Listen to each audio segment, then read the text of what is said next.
Welcome to Toffee TV. It is the final word. Fulham 2, Everton 3. We've got a win to talk about. But it's not all just going to be all fun and games. Because, you can't just do that. Just because you win a game of football, you've got to analyse it. And you've got to say things that maybe some people don't like I did yesterday. And it annoyed so many people that I was a little bit angry. I'm not as angry now, but I think Baz might be. Baz might be angry. But listen, 3 points, it's exactly what we needed to get back into winning ways, stop that awful run, and whichever way we've done it, we've done it. Yeah, the result's the most important thing at the end of the day, isn't it? It's when you're watching a game, you want to see more fluidity, you want to see the team look like it knows what it's doing and look like a cohesive unit, but at the end of the day, when the whistle goes and you've got the 3 points, nothing else really matters. It doesn't matter if you've been fantastic for 90 minutes, you lose the game. So yesterday was all about the results.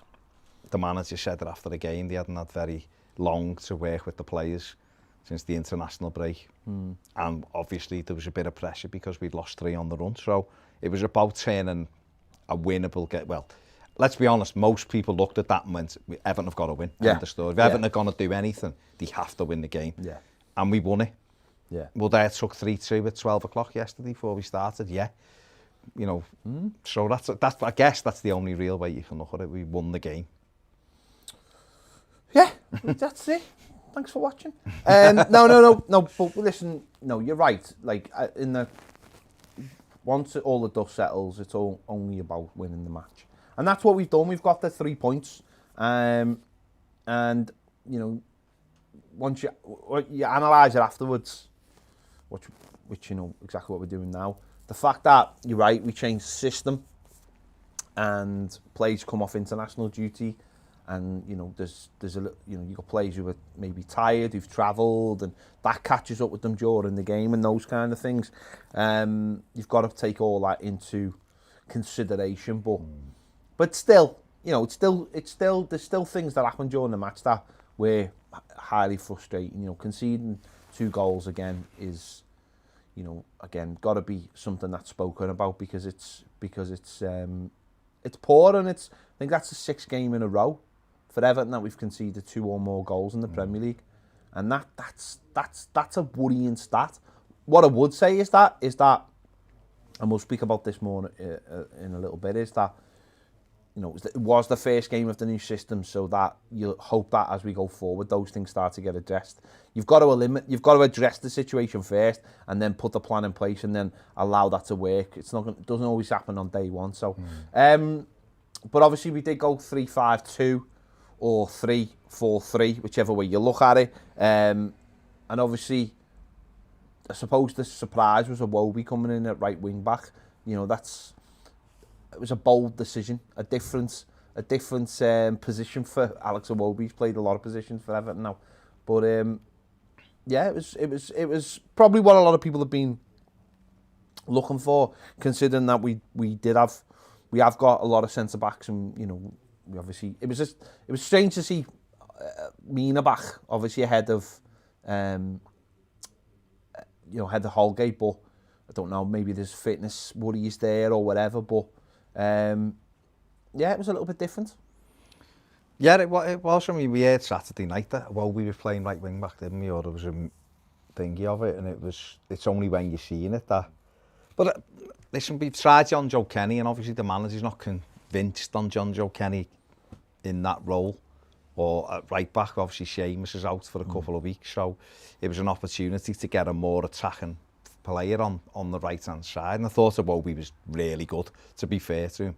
You're right that the change at the back, Holgate, Mina coming back in for Holgate was a little bit, I guess, a bit of a surprise. But I seen Ancelotti's interview after the game, and he kind of name checked Holgate and said, we come back against United, but he's still working his way back to full fitness. So maybe they just feel like he's not quite there yet, because I would expect if Everton are gonna continue with a 3-4-3 or a 3-5-2, like you said, whichever way you look at it, I expect Holgate will come back in and it'll be one of Mina or Keane He'll probably be keen at the moment because Mina's a little bit up and down maybe. So, and then you've got pace either side. Because I actually thought Ben Godfrey had quite a decent game really in there with the 3. But it was an interesting thing, and we spoke last week about it, and we spoke after the United game. You know, we're trying that 4-3-3, and it wasn't quite working.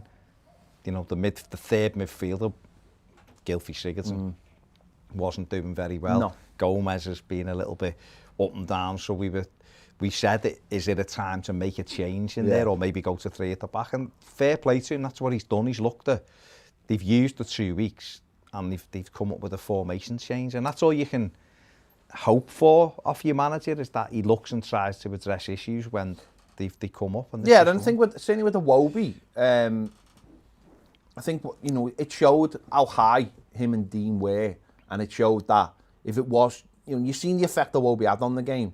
If that had been John Joe Kenny, wouldn't have been anywhere near the effect. No. You know, the way we wanted to play. No. You know, they were the width. It wasn't just a case of, you know, straight away by having someone like a Wobie there, you're saying to the opposition, he's playing as a right midfielder, he's not playing as a wing back. Look at the kid who plays for Brighton, Lamptey, who is a winger, but they've put him there. He's very good. Player who I like, he plays in Belgium. Crepin Diatta's another one, he's a forward player, but they've converted him to a wing back as well. There's players there, and Wobie put about 3 or 4 brilliant crosses in yesterday. He did. And as well as obviously the goal, the second goal was a great run, committed 4 men. Just by going by them as if they weren't there. Now, John Joe Kenny, it's not his natural game. Yeah. What we might have got off Kenny was him getting wide and trying to put crosses in. He's never going to face try to take them on, because it's not really what he's about. And we were able to do that with Alex Iwobi. No, it worked definitely worked in an attacking sense. Obviously, we got off to a fantastic start, capitalising on, you know, straight away, pressing, pushing up high, catching them out, trying to be, you know, playing out from the back. You know, there's ways of playing out from the back. That's not one of them. No. Like trying to play crossfield balls, and you know, and obviously we caught them up the pitch. The ball fell to Richarlison. He goes on the outside, puts a cross in, and it's sort of almost, you know, Dom almost walks it into the goal. It was very like FIFA or PES. Yeah, he almost walks it. He almost like he doesn't finish it. It almost hits him in his running start. And luckily enough, he's goals. Yeah, that's it, isn't it? So that was obviously a fantastic start. The start you want, the start that calms everyone down, and but then I don't know. After that, I just felt like we just did what we do far too often, which is just go, well, we're 1-0 up. Let's just see what happens. Easy Ozy it about, and we never really got into. I don't know. We let Fulham come to us, which is obviously will be one of the major talking points of the second half. But we just let them come to us, and you know, and you could see them just creeping up the pitch and getting that little bit of confidence. And this is something we allowed far too much of. We done really well with the goal, because we do press them well, and Luca Dean's high up the pitch, so we force us the mistake. And Richarlison showed in that opening, you know, gambit, the difference between him and everybody else who's tried to fill the role when he's not there is that he got his head down and just was direct and forced them on the back foot, ran into the box, good ball, bit of luck that it hit the lad and then ran onto Dom and it was in the net.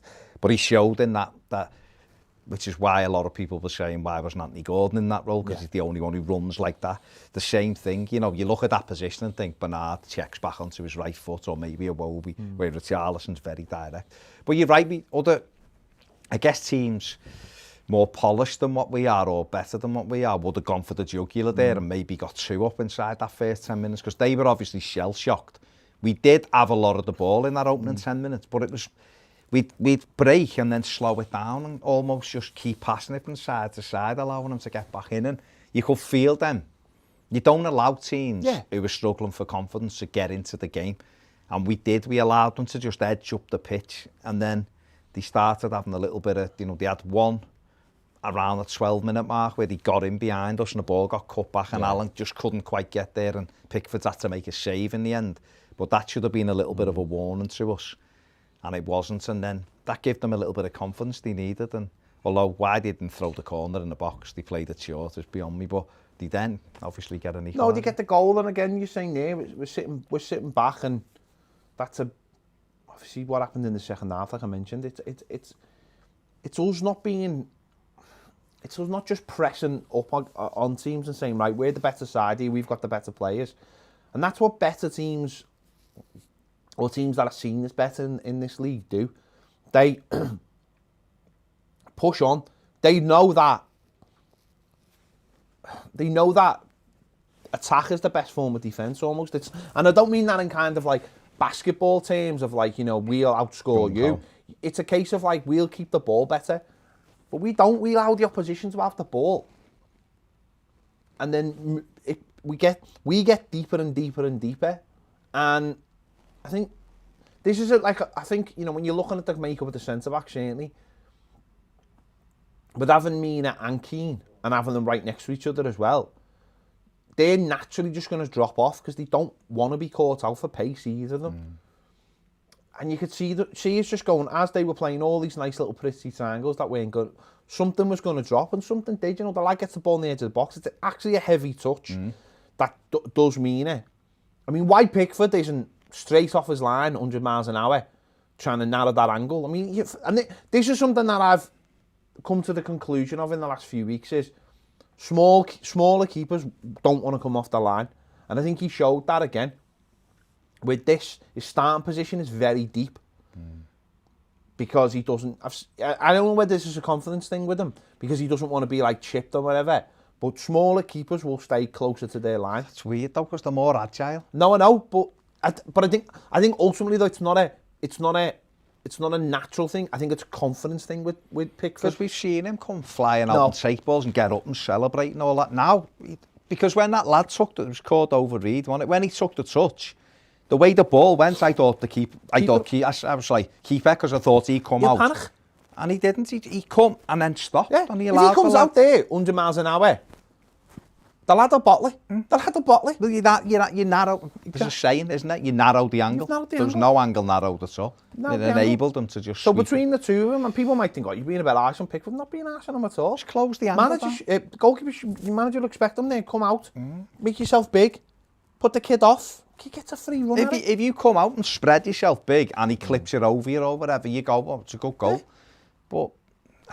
But maybe it is a confidence, I don't know, because he did used to come. I can think of games like Palace and Spurs like that. Spurs, he come and took out and was big. And I don't know. It's a really poor goal. But Mina was on his heels as well, because the touch took him out the game, and he had a little pull at him as well, which in the box is a bit stupid, isn't it? You're putting your arm on someone, he goes down, that VAR will That's the problem with Mina, though, from the start, is that good defender, but we've seen it now, in the Newcastle game, we've seen it in this game, gets flat-footed.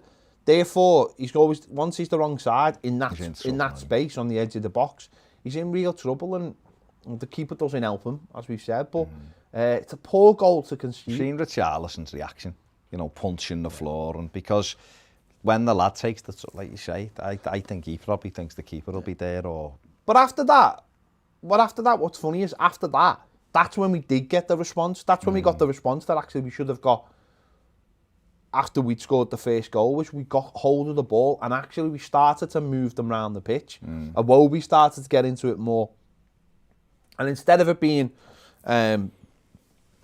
maybe just down the left, because I think a lot of it early was just Dean and Richarlison, we started to actually start filtering through the middle then, and James Rodriguez, without being spectacular, started to get just moving the ball, conducting it whichever way he wanted, and then we started to look dangerous. Then we started to actually have an effect on the football we were playing, was having an effect on the game. And the second goal, I mean, I think it goes all the way back, starting our half, the full goal, and obviously Iwobi skips away from, when it gets to him, skips away from a few. James Rodriguez, it's a great first time ball by Luca Dean, and Dom does what Dom's been doing, and it's 2-1, and that gives you the confidence when you see a goal like that there is something in this team. There is, when Iwobi's on one side, Dean's on the other side, James Rodriguez knitting it together, and players in the box who are alive to the opportunity.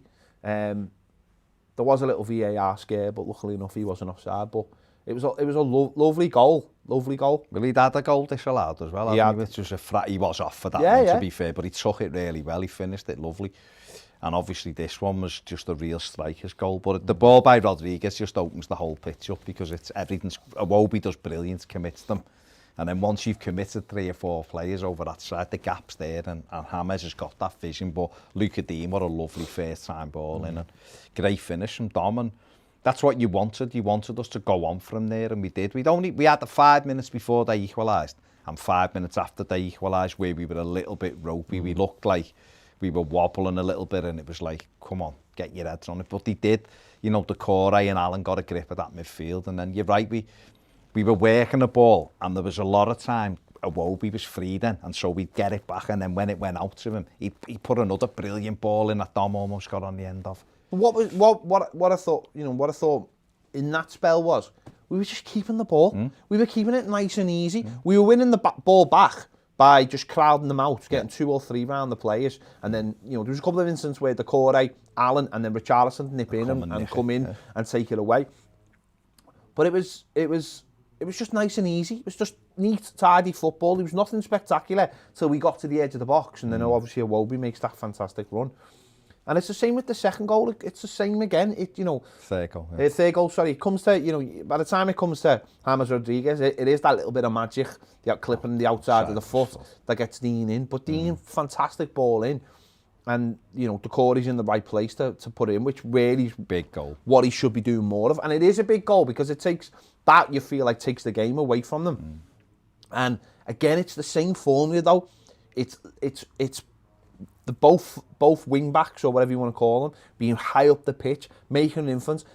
We've narrowed the pitch right down. We've created that space wide for them by almost like concertina, moving them round, and it really, really worked when we done it in that first half. That spell is exactly what you want, exactly what the manager would have wanted. Both wing backs doing their job.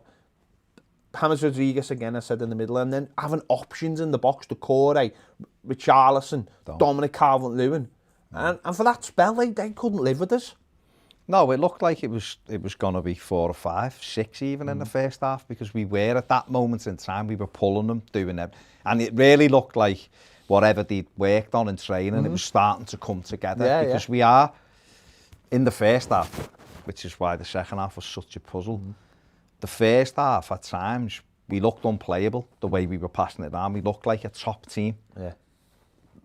This is all, we're talking to Andy in the group, and he's like, on the ball, it's the best I've seen us for years and years and years. Off the ball, not so good. And you're looking at that thinking, yeah, this is what we were like in the first few weeks. We've got goals in this team, so many goals, so many options. Again, it shows you the importance of having something on the right that's the same as the left, because it opens the pitch up. And we had a Richarlison one where he probably should have scored. He done brilliantly, but he should have scored. Miskicked it. Oh no, he had the miss kick. He had the one before. Then the one where he opened his body up. The one he run. Good save, but he should have scored. The one he run, I think that was at 1-1, wasn't it? Was it 1-1? Yeah, it was at 1-1. And actually, it's a great little Dom touches the ball back. And actually, the only mistake he made was he killed it in the corner where the goalie would have been expecting it. If he'd gone the other way, given the eyes and gone the other way, he would have and that would have scored. been a great goal. Yeah. And then we had the James Rodriguez shot that the keeper's pushed over, and the one that looped up and nearly Pickforded them. Yeah. So we could have gone in 5-1 up in the first half easily. But Richarlison misses one and a miss to make it 4-1. It's exactly the same goal. Great ball. Again, great ball, and he just air kicks it. Yeah. And we should have been scoring. And that would have been 4-1 would have been done and dusted.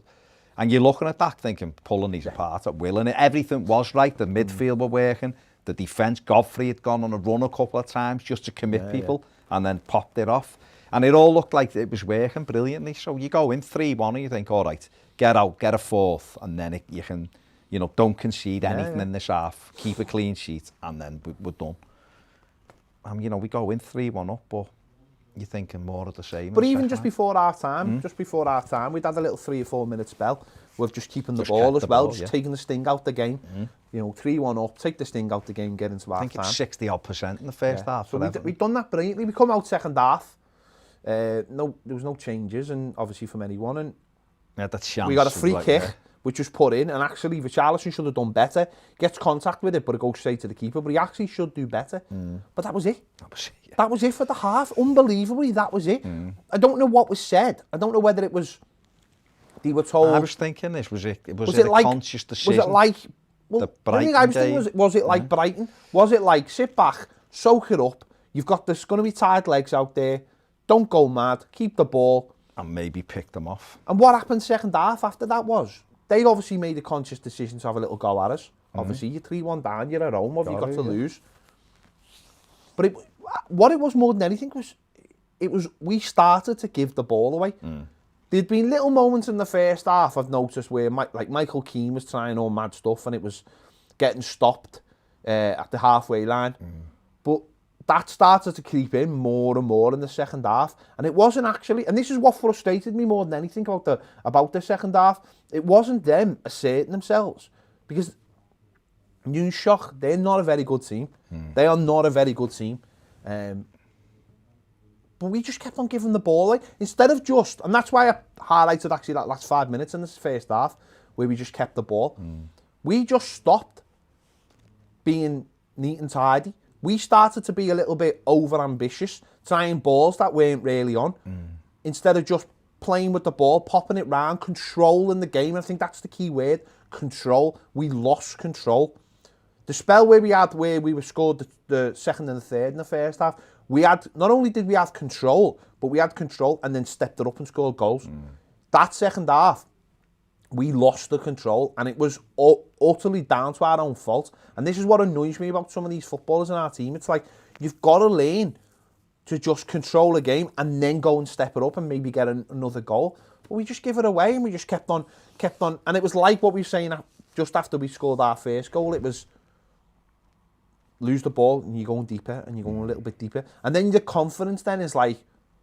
Don't give them anything. Don't give... And then what happens with Richarlison starts dropping, Iwobi, Dean start dropping further and further. Back five. Exactly, we end up with a back five, Dominic Calvert-Lewin isolated, and then everything starts bouncing off people as they get tired. James was a passenger in the second half, wasn't he? He's been amazing. No, he was. In this game, he wasn't brilliant in this game, but 2 moments of brilliance. We get second and third goal, because that's the ability and the quality he's got. But in the second half, he couldn't get into the game. He just couldn't get into it. They doubled up on him. They made a couple of changes, which gave them a bit of impetus. They brought Loftus-Cheek. But that hadn't happened yet. They should already been started. No, well, we were sloppy, weren't we? The opening 15 minutes of the second half, we were sloppy. Dom felt sorry for him. He's up on his own. He's having to pull balls out the air, get hold of it, them onto himself, and run after his own thing. And it was because we almost went 5-4-1. We were just nowhere near him, and that when a team drops back, it just allows you to play 10 yards higher up the pitch, and their midfield did. And I guess that's where maybe the manager should have just made the change. You can say it. No, I'm saying James Rodriguez things were starting to bounce off him, and when things are starting to bounce off players as good as James Rodriguez, you know they're done. You know they're done on the day. If the control isn't there, everything was just starting to bounce off him. But because it was almost like the position he was in, when it bounced off him and they had 2 men on him, then they were away. They were away every time. And I personally felt that you're coming up to the hour mark. I think it was still 3-1 at that point, wasn't it? Coming up to the hour mark. I can't remember if they made the changes. That's, to me, where the manager's got to look at the whole situation and go, right, we're 3-1 up. Can we deal with losing James Rodriguez in this game? Is he affecting this game enough? And I think the answer was he wasn't affecting the game. And I think we could have then brought someone like Tom Davies in, just shored that midfield up, got an extra pair of legs, and just gone, right, we're going to meet you. We're going to meet you on the halfway line or just behind the halfway line, and we're going to start winning the ball, and we'll stop you. See, I thought we probably should have gone to 3-5-2 in the second half, or 5-3-2 if you want. Because we were still trying to play 3-4-3, so James wasn't really playing anywhere. He wasn't over on the right, but he wasn't central. Like, he was just drifting. And what we could, and then Richarlison was staying wide over on the left, whereas I thought what we could have done to force them back was push Richie closer to Dom and put maybe a Davies or a Gomez in it. Davies probably because he's a little bit more abrasive, he'll get in and hit a few. And then that would have allowed us to turn him. But what happened was, we left Dom as the focal point. Everyone dropped in. So when we were clearing the ball up to the halfway line, he was on his own. Yeah. Whereas if you've got him and Richarlison, because that was what was good about the 4-4-2 at times, you could knock it into channels and you both spin and you could take the team up the pitch. And I just thought maybe at that stage would have been the right thing to do, was push him a bit narrower, Richarlison, get him closer and have a third midfielder just to try and get hold of it. You mentioned there, they brought Loftus-Cheek on and they brought Mitrovic on, didn't they? And Loftus-Cheek just started running. They put Lookman out wide on Dean. Obviously, that was obviously for the second goal was a big thing. But Loftus-Cheek just started to run at us, and it exposed what we had. That exposed the fact that we only had 2 centre midfielders in it. Yeah. And the penalty comes from a little 1-2 where no one's run with Loftus, because no one knows who's at that point. It was almost Alan. You know, looked tired at that point. James Rodriguez looked tired at that point. Richarlison looked tired at that point. And it was the runners that were exposing, and it's been the runners that have exposed us in a lot of games, to be honest. It's who's picking who up. You know, he plays just a simple 1-2. He goes to do the old body swerve, and, you know, Ben Godfrey's left the leg out unintentionally. There's contact, he goes down, and it's a penalty. You know, whether it's a penalty in your eyes, it's or in my eyes, or if it's not a penalty in your eyes, that's a penalty nowadays. That's just the way it is. We've seen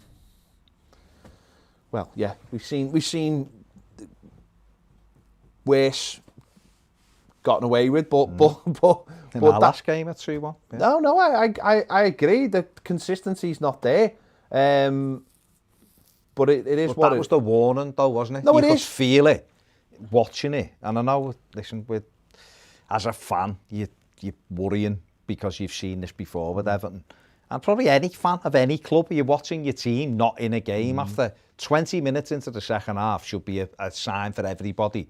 We have done nothing in 20 minutes. Yeah. We need to make a change. That's actually, we got the penalty in the 68th minute. That's actually the thing I look at more than anything else is there's games where you're defending and it's intentional, where you're defending all day. They can have as much ball as they want. But you've got to have an out ball, and because we didn't have an out ball, you knew it was just going to keep coming and coming. And the penalty, you know, bless the lad, you know, he kicks it onto his other foot, slips, does the classic slip. But to me, like what you just said there, you've got 20 odd minutes left. Let's say 25 minutes left at that point without on time. That's the point to go, right, make a sub now, even if it just stops the game. Take the sting out the game, but let's make a sub. James Rodriguez, come off. Worked yourself into the ground today. Let's put someone in there, because actually Alan looks tired as well. So we need someone else in there. Because James Rodriguez, you know, whether people he's a good player, but of course he's going to have games. We've seen him already have games where he has an influence on the game when it's all going for us, but when it's not going for us and we're going the other way, it's not the same. You know, he gets taken out the game. So the manager's got to make that decision. And I think I was disappointed that Carlo didn't see that, where, you know, that was the moment to just say, well, 20 minutes left, let's make a change. We're 3-1 up. Let's just get someone in midfield like Tom Davies, who we know can do that. And I was massively surprised that he didn't. And a couple of minutes later, you know, Lookman gets one-on-one with Dean. He beats him for pace, pulls it back. Okay, Loftus-Cheek gets a little bit of luck, because it's like the Southampton goal. Mina gets in front of Pickford, takes a little touch off, and it actually does take it. It takes it over. Pickford had it. Yeah, it takes it over Pickford, and it's 3-2, and suddenly you're like, here we go. And then we make the sub. But what I would say is the sub pretty much neutralised them, because once Tom came on, and I know if it was more in real time, it felt a lot more nervy. I appreciate that, and I felt it at the time. But when you go back, once Tom comes onto the pitch... Well, he didn't have... The goalkeeper never had a save to make, and he didn't have an attempt to He didn't have it. Like, it's all it was then was... stuff, he nullified the centre of the park. And they started having to put it in from crosses then, and we dealt with crosses. You know, we got Mina on the pitch, we got Keane on the pitch, we got Godfrey on the pitch. Couple of crosses into the box and a couple of little moments, but we had the same at the other end. It didn't mean anything, but we had a couple where Dean put one, McDom cut one back to no one, and he really At the end, that was as well, when really should have just gone to the corner flag with it. So we had the same that they did. It didn't mean anything. It wasn't a genuine attempt, but it was nearly. What's frustrating is, I'm going to go back to my point before, is what's frustrating is, at 3-1 in the second half, you know, coming out second half, I appreciate the manager might be looking at the legs and stuff and thinking, right, well, let's just get through this. But then you've got to just control the game, haven't you? And I know that's out the manager's hands, because if someone plays a sloppy pass, that's out of his hands. Yeah. But there was far too much of it. We needed to just get hold of the ball, slow it down, and start just passing it and keeping it, making sure passes got to the men and they weren't too short. I think you leave it as it's going on, don't you? You look at it and go, right, we'll do this. And maybe it was, I don't know, maybe it was a conscious decision to play on a counter-attack in the second half. I'm not sure, for them reasons, like you just said, the legs. But at 65-minute mark, and we're not in the game, really. They're having a lot of the ball and we're not doing anything. It's not like we were breaking every now and again and it just wasn't coming off. We were hitting the ball up and hoping Dom could get in somehow around the back. That's not a way to play. That's not how we play. So that's probably then when he should have made the changes, because when he did, it did nullify it, apart from obviously when he put... But he put Gylfi Sigurdsson on for Richarlison as well. And obviously, I imagine the thought process was, is a player who can come on and keep the ball as well. And it has worked in the past. Sometimes when Gylfi's come on, he's done well. But in this game, he just didn't do anything. What did you told me the stat before? He gave it up 14 touches. You give the ball away 7 times. We give the ball in 14 minutes. So we give the ball away every 2 minutes, roughly. That's horrendous. And it's the last thing you need from your sub. Where, like Tom was just like marking space. He was just getting in the pockets, and when the ball was coming through, he was just intercepting it. He was driving. He drove into the corner. He was winning fouls. He was keeping the ball. He was using it well. He never put us into any kind of trouble, and did his job nice and simple. And that's what you want from a sub when he comes on and you're in that position. But I would say, obviously, we had James Rodriguez, Allen, and Richarlison all looked knackered, and I'm sure. And then that kicks onto other players then, because the Corey's doing a couple of... Because actually the Corey, towards the end, when he sat in front of the back four, and any time the ball came over, he won a couple of headers and stuff like that. So he done well. I know his stats are very good. Fantastic from the game. Yeah. You know, he was number one in everything, and it was great to see him get a goal as well, because this is what we've been bemoaning the last few weeks about him, getting in the box. Yeah. And the system allowed it. It was just that. It was just so disappointing to see us stop controlling the game, and that, as I said, that sloppiness is the word. Just not controlling it, and I think what's annoying is that against better sides they're going to punish you, and have been punishing us.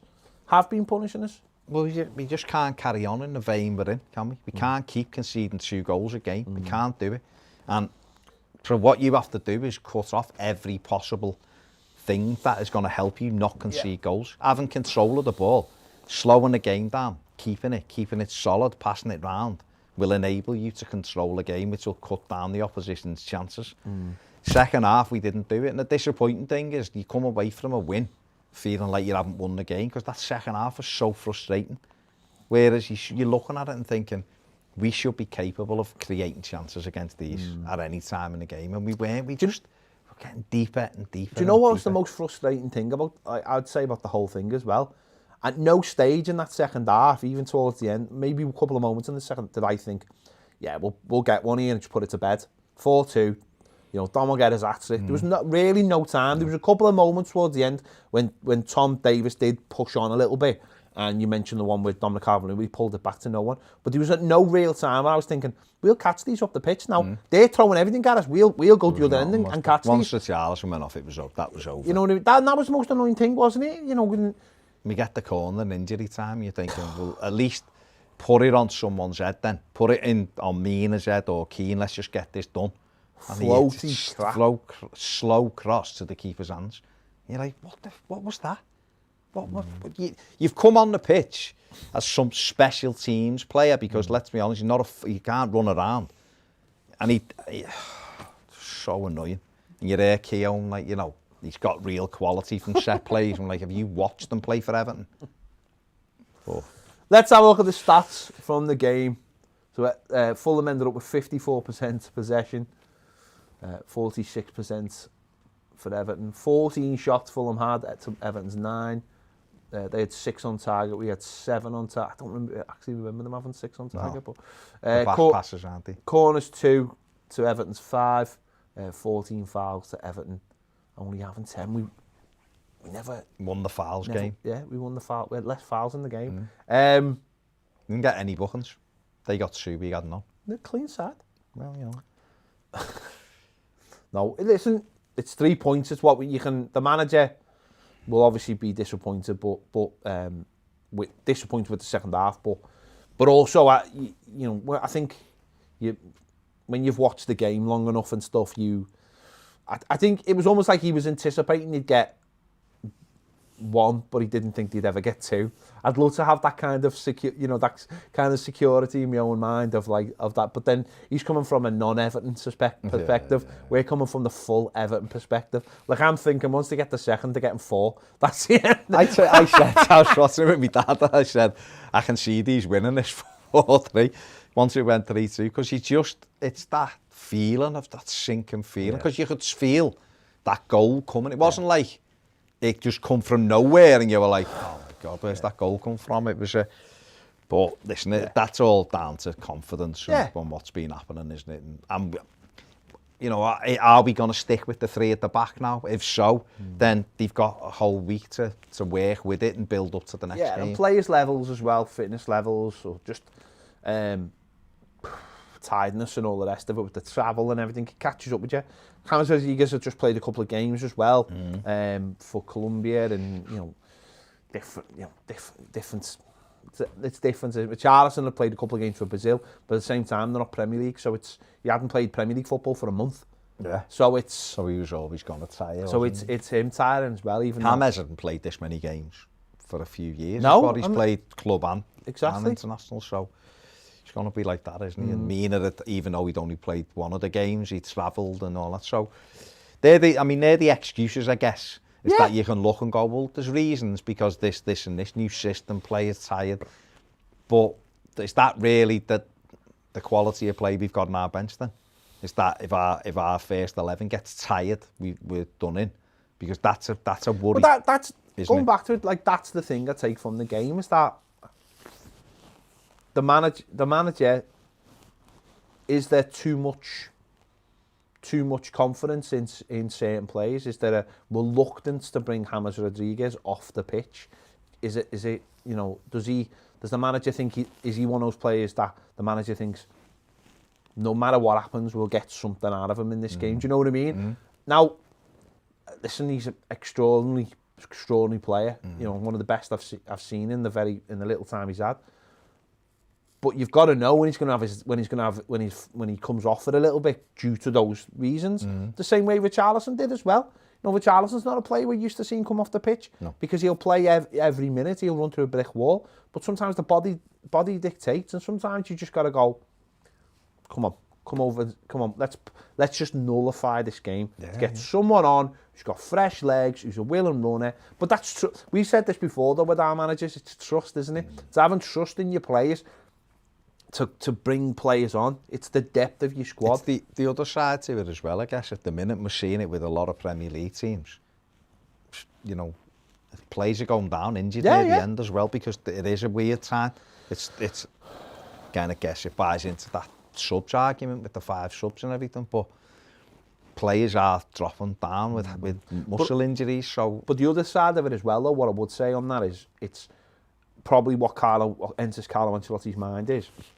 We've had times this season where we've made a couple of subs and it's really unsettled the team. And when the